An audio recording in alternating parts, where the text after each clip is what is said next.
We're going to pivot and talk a little Browns, guys. All the Browns content this offseason. All the discussion always goes back to number 4. Is Deshaun Watson going to be the Deshaun Watson the Browns need him to be to reach their full potential?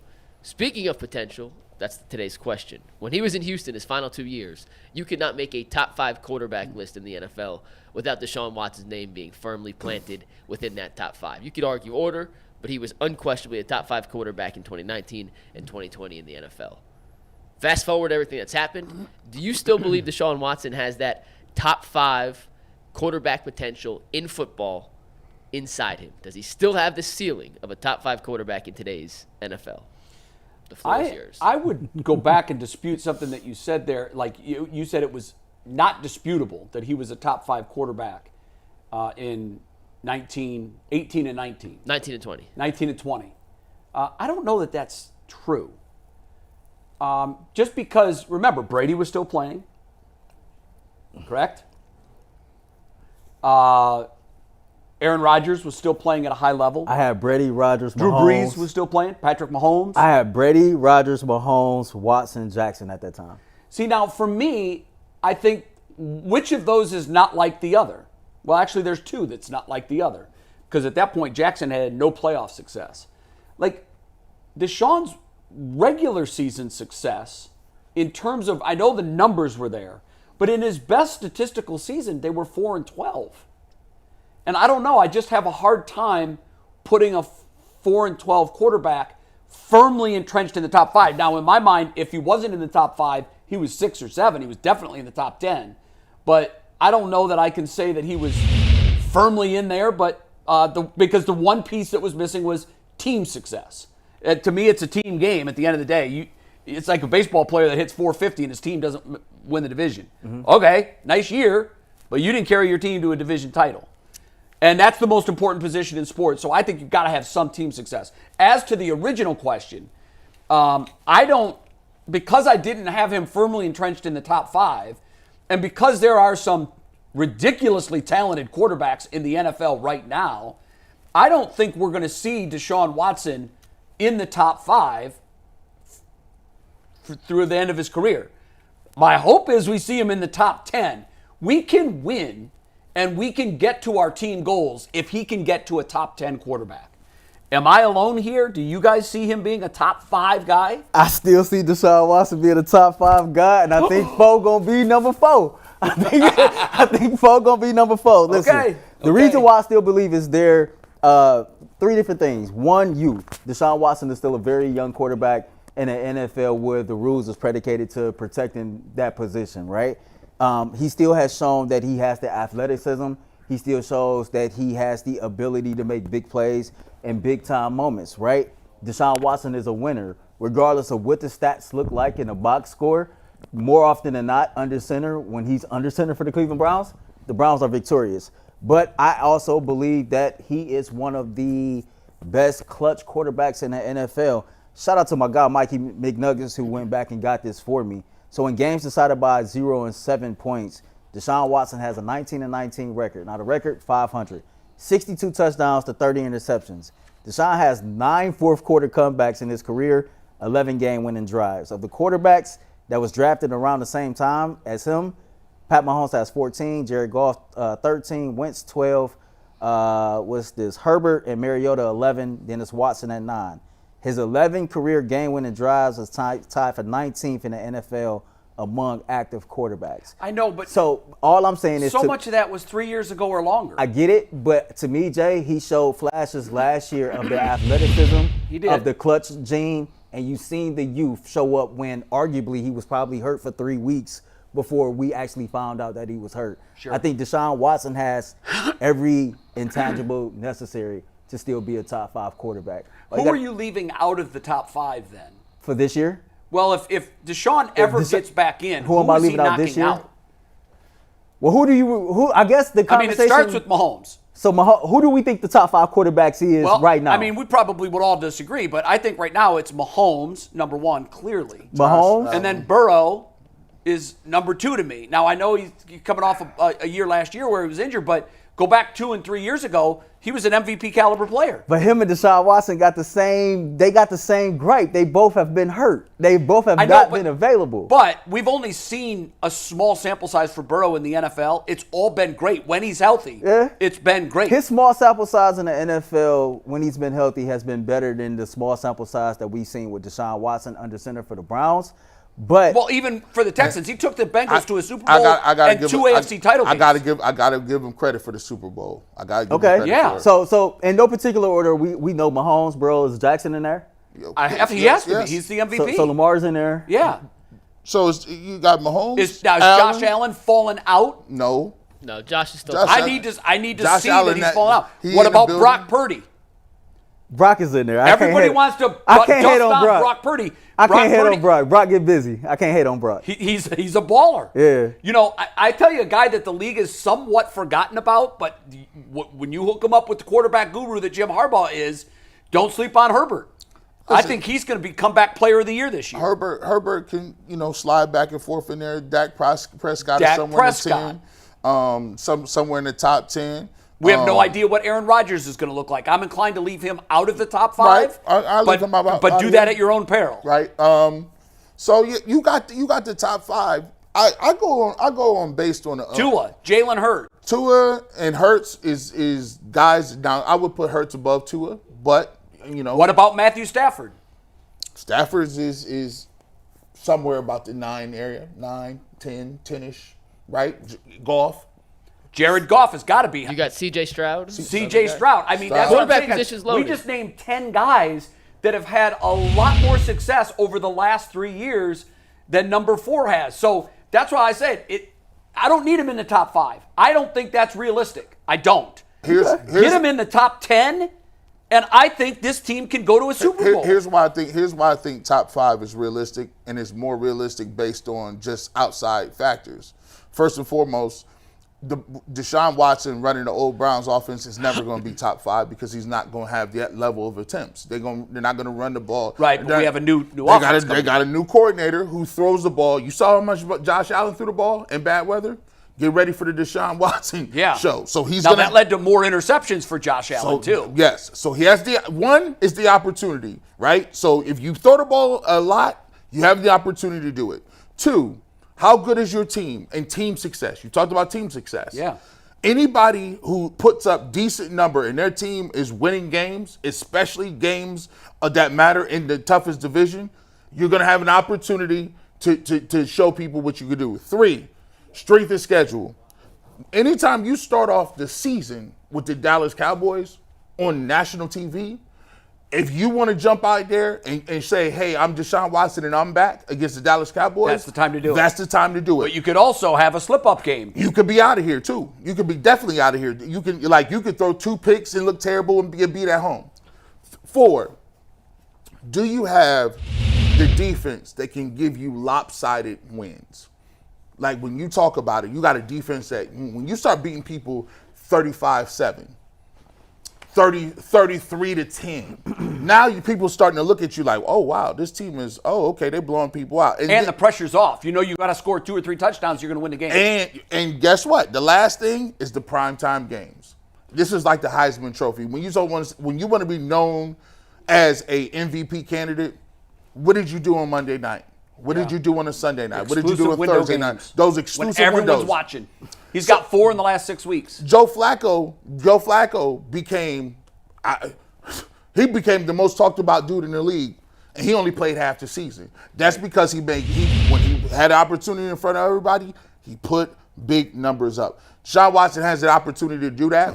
Now, you can say his track record isn't that in the last couple of years hasn't showed you that, but this year, in year 3, he has everything in front of him. The roster is better than it's ever been. The receiver core is better than it's ever been. He got an opportunity with a great defense, and he's going to have an opportunity to run the offense. I agree with all that stuff. He's got to show me. There you go. He's got to show me because it does set up for it sets up for him to do it. But you could also make the case that it sets up for him to fail. Yeah. Like just like there's opportunities for him to win in those primetime windows, there's pressure for him to perform. Yeah, there is. And here's the one thing that we haven't mentioned, and we're 15 minutes into this discussion. No one has come back from the injury that he suffered last year. Guys, quarterbacks don't suffer that injury. So what is he going to look like? I don't know. Well, OTA started this week. Cameron Justice said that he'll be lightly throwing. I think the only thing that I would push back on I would what hope you he's said throwing. is the put up the big numbers. I said this last year. I'm saying it again this year, I love your persistence. I'm standing on it. I'm not gonna measure Deshaun Watson's success in Cleveland based on passing yards and touchdowns. No, because he had that in Houston. For me, it's about, do the Browns win more often than not when he's under center? And the Browns are a good team. Good teams play good teams. And when good teams play, the margin of victory is somewhere around 4 points. That's it. Can you make a big play in a big moment when the Browns are on the opposite That's what it comes end down to. of that 4-point swing to put the Browns over the top? And if you do that more often than not, I got a franchise quarterback, I got a clutch quarterback, and I got a dude I can count on. I don't need him to throw for 400 yards, because I'm going to tell you like this. If Deshaun go out there week 1, he throw for 200, 1 touchdown, 2 interceptions, and the Browns win, give me that for him over him throwing for 350, 3 touchdowns, no interceptions, and the Browns win. The way I don't care about the numbers either. Yeah, that's just Just me. win the damn game. Win the damn game. The way it work out is, if you throwing for 200, 1 touchdowns and 2 interceptions, you part of the reason why you losing. You can't throw for 200 and 1 touchdown. That ain't gonna get it done. Right, no, in Earl's scenario, they won. Oh, They won. Like, so we've seen so Deshaun he'd rather Watson throw for win 350 ugly and- than lose. All I'm saying is, when Deshaun boiled out that year in Houston, that defense was atrocious, right? They were playing from behind a lot, and a lot of the numbers can be inflated because they was constantly coming back from down 14 points, etc. I just feel like this. I'm gonna give you this. Wait, hold on. Jay started this off saying that in football you need all 11 parts, right? It's a team sport. If Deshaun Watson does his part and does more than enough to put the Browns in a situation to be successful, defense make plays too. I'm just throwing out hypothetical numbers. All I'm saying is it don't have to look pretty. Did we win? Did you make a clutch play at a clutch moment? That's all I care about. I'm gonna tell you why that's incorrect. You know why? Because I just sat up there and we talked about Darius Garland making all that money, getting 14 points a game. Yeah. Not gonna work. If you Darius Garland and you're getting 14 and you're a max player, I can't say Darius Garland, you getting 14, that's good. Did we Is make it enough different plays? with football and basketball? No. You don't think so? No. I think so. Mm-mm. I think so. When you're the player and you're the man, your team look at you to make plays. When you're the quarterback, that's the way this game is built. But G, the great Jim Brown said famously, in football, you need all 11 parts moving in the same direction in order for you to have the opportunity to achieve your goal. He's the tip of the spear. It's the same way Donovan Mitchell got to get 30. Yeah. He has to get 30. That's Deshaun Watson. You got to realize this. You can run the ball, you can do some of them things, but I'm not going to take this. I'm not going to take no pressure off Deshaun Watson. He is that guy. He is 4. When you are that dude, you carry the same weight that Joe Burrow does. Yeah, he has to. He has to be the contemporary of Patrick Mahomes. If you want to beat Mahomes, when Mahomes come out and score, wait, we did see Mahomes win last year though with a lot of games where he did not throw for 300 yards. So tell me this, G. He go out here week 1, he throw for 350. Say the Browns is down 3, he come back and he lead us on a game leading touchdown drive. And there's 19 seconds left, and our special teams unit give up a kick return for the touchdown, right? Deshaun had a great game, but we lost because the rest of the moving parts on the team didn't do their job. All I'm saying is Deshaun I'm not trying to lessen the accountability for him, but I think we have to always keep in mind, and Tyvus alluded to this yesterday when I talked to him, it's not always about the numbers. You just need to make sure that everybody is doing their job so you can have a chance. Yeah, I mean, look, he can't do it by himself. He proved that in Houston. Right. He is going to need the other moving parts. But I think what G is saying is we have those moving parts. They're there. We've got a defense that should hold the opponent under 20 points every game. The only thing we need is him. That means he needs 21. That's the only thing we need is him. They showed you last year what they had. They showed you with the coaching. They showed you with the people, the way they coached them up. The defense. They showed you. 5 quarterbacks, they made the plaplayoffs. So they saying, let's make it this year with 1. They looking at Deshaun Watson and be like, listen, we know what you can do. I done seen it. We done seen you do it in college. We done seen you do it in Houston. We believe that we see you do it here. If they get that Deshaun Watson, they can beat anybody. I'm not disagreeing. I just feel like that if in the event that we're winning games and we're winning games ugly, there are going to be people who are still going to be pissed off because the stats don't look pretty. But as long as Deshaun Watson starts to separate that win-loss record in a Browns uniform, and we can point to games to where he came up big in a big moment, I just think that should resonate more. Yeah, than we the stats. can't be winning in spite of him. Right. Some Right. games gonna be I mean, ugly. even if he's not the reason we're winning, Right. we can't be consistently winning in spite of And his poor I play. agree with that. I definitely agree with that. He's going to have to ball out. I think both things can be true But, in this conversation. Mike, I'm wondering if we could get back-to-back looks at the following graphics. You keep showing his numbers combined for 19 and 20. And you can put them up while you look for his 11 games that he's played for the Browns. I want to juxtapose those two full screens because there is a story to be told in those. And I'll start by, as we look at his numbers from 19 and 20, they are jaw-dropping. There is no question. I'll be perfectly honest, Mike. He was better than I even remembered. He was better than I remembered. When you look at the percentage of completions, it's 70%. Crazy. That's crazy. You look at the yards that he threw. That's 2 full seasons. He missed a game in there. Crazy. He played 31 games. Yeah. So you're throwing for 4,300 yards. You're throwing for 30 touchdowns and 10 picks. They're not necessarily MVP numbers, but you're in that conversation. Yeah. Both of those years. Now, granted, there wasn't the team success. Now, if we can, Real quick, there was team success in 19. They were 10-5. but did they win a playoff game? That was the year they won a playoff game. Okay, that was That one playoff infamous win. play one against playoff. Buffalo And when then he spun out of the that game. So that was Okay. their good year, and then they were 4-12 the next year. Can we, after looking at these numbers, can we now go to his numbers with the Browns? Now take a look at for every touchdown he threw, for every 3 touchdowns he had 1 interception. Correct. It was a 3-1 touchdown and interception. His completion percentage in 11 games or 12, even though I counted it just I because know for you the total counted stats, the but it's Colts 11 game. real He threw games. an interception and then was out of the game. But let's just call it 11 games. His quarterback rating is down 25 points. His touchdown to interception ratio went from 3-1 to 1.5-1. Not even. His completion, his yards per game went down dramatically. He was barely throwing for 200 yards a game. Mm-hmm. And his completion percentage, as I mentioned, went down 10 percentage points. The more I think about the situation, his only equal is Trevor Bauer. And the reason I say that is because they both went through something that none of us here, the average human being, 99.99% of the players in both leagues have never gone through anything like that.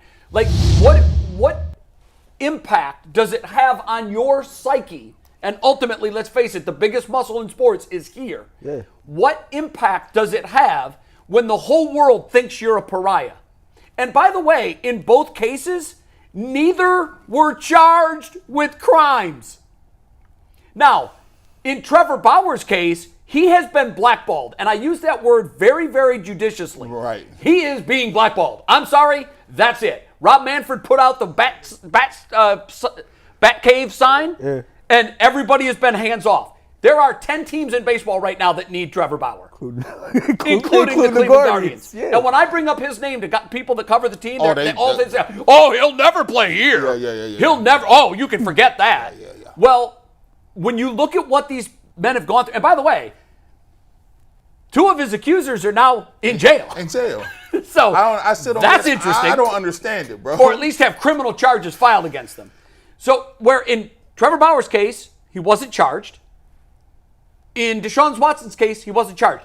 Imagine the mental burden that you carry. The only equivalent is really I look at people that are wrongly convicted and spend 22 years in prison, and then you look at the news conference when they come out, none of them are bitter.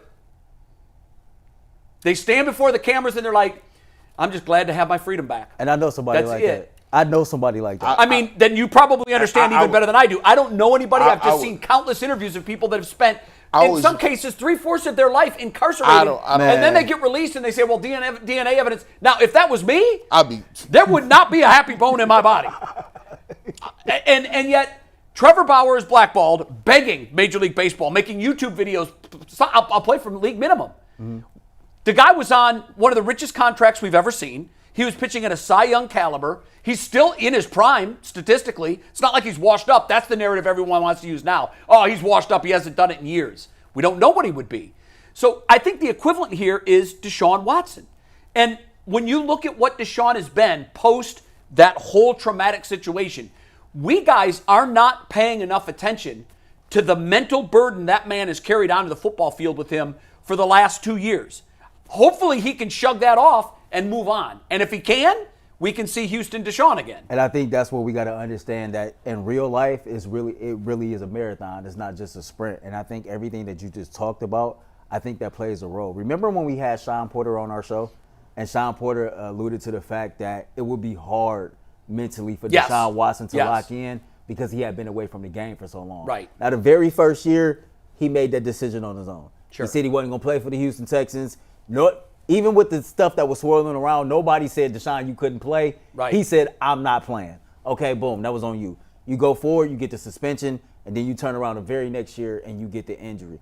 And I remember just so many different conversations to where I felt like, man, anytime this dude get knocked down, he try to pick himself back up, damn, something else happened. I agree. Right? Here it is, boom, damn, something else happened. You come off the best game of your career and now you're out. as a member of the Cleveland Browns, something else happened. It's just like anytime you clear a hurdle, here's something else standing in your way that's trying to mentally destroy you. And all of us as men just know the pressure that we carry every day as intense. Men, and the mental stress that comes with just being a man, trying to like provide for your family, just trying to be productive in this world, and how stressful that can be. So I can only imagine what the type of mental toll that took on him. I just pray that, man, day in and day out, he's getting healthier mentally. I hope so. That everything is starting to come together. Because, guys, I do think and everything is cool. I think that if, barring him getting over that mental hurdle, and you know what? Maybe he did that afternoon in Baltimore. That was the damn shame of that injury, was that might have been the apex moment for him where he finally said, you know what? It's out of my head now. I'm just going out and doing what I do. I ball. Say, think about the chat after that game. Think about how how we interact. All of us was like, it's that's here. all we wanted to see. That's what we paid for. And we all walked away like, man, we could beat and it lasted any team 24 in the league. hours. Yeah. And his season was over. I think he's to me. Still got that top 5 potential. Watching his mannerisms. I think one of the best things he could have did is come out with that podcast. If you haven't watched it, I suggest you watch it. QB Unplugged with Quincy Avery, and I think it gives him an opportunity to speak his truth. It gives him an opportunity to talk about football. Do you think it's therapeutic for him? Yeah, definitely therapeutic. It gives him opportunity. Now you can see him smiling more. In a safe space where it's just like, look, man, we talking ball. We talking about, you know what I'm saying? More than anything, man. Like when you play football, when you play any sport, you miss the camaraderie. You miss just talking about the game. You miss being around the fellas. You miss just, you know what I'm saying? That's what, that's why you still play. 1,000%, G. That's it. It's for the 3 hours once a week in the dugout with the guys. With the dudes. And honestly, I don't know that I'll have a period of my life, no matter how long I live, where I have to be around that in some way. Right. Even if I can't play anymore, I coach or something. I tell people all the time, man, I don't have dreams about very many things, but I have dreams about playing sports. Like, I don't have dreams about when I got married or dreams about what my kids will look like. I got dreams about waking up being like, oh, man, I'm batting again. Or I wake up like, oh, man. Putting them shoulder pads on. Or being in the locker room, like, just talking with the dudes and shooting the shit and hanging out and going to do batting practice with guys. It's intoxicating.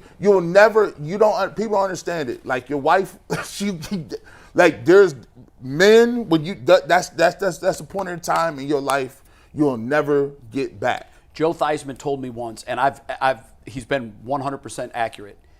We were talking about how difficult it is to unplug and to walk away. Now, in his case, he went from the field to the broadcast booth. Right, so he's still around the game for the next 20 years. But he told me, he said, Jay, I want you ask this question of a lot of athletes. I want you to start keeping score in your head. You always ask guys, what do you most miss about the game? He goes, you will never have anyone answer this in any other way than the following.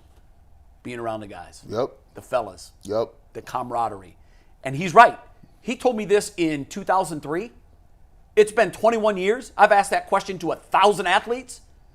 They've all said the same thing. It's funny. It's the guys. When I did that last interview with Cecil, and Cecil talked about the career-ended injury, he said that night was the most peaceful he had been in a long time, sleeping in the hospital overnight in Tampa. He said, but, you know, as things got further removed, he just missed the guys. He missed being in the locker room with the guys. No one says, oh, man, I missed that 6 a.m. first of two-a-days.